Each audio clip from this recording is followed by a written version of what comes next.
We can use comparison charts to plot XY scatter points and curves in the same chart. In this case, we are starting from the design data table in the metals database.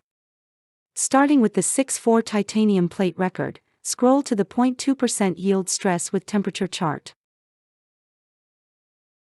Click Add to Comparison Chart. Our design curve is now in the comparison chart. Let's see how it compares to the original test data, which we can find in the test data tensile table. We can see that we have run tensile tests at a number of different temperatures, and if we open one of the records, we can find the measured 0.2% offset yield stress. Add all the titanium plate tensile test records to our reports list, and click on the comparison chart on the right. We would like to add these records to our existing 0.2% yield stress versus temperature curve.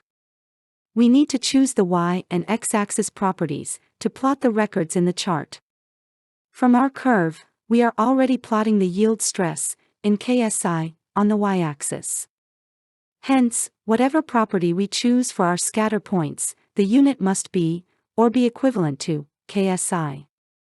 Here we see all the properties in the tensile test records, with the units of PSI, KSI or MSI, which use the 0.2% offset yield stress. Similarly, the property on the X-axis must have a temperature unit.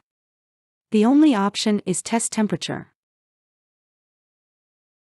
Clicking Add Series adds the tensile test scatter points to the chart. We can now see our yield stress versus temperature curve, as well as the scatter points. We see the test data is a fairly good fit, except for one outlier.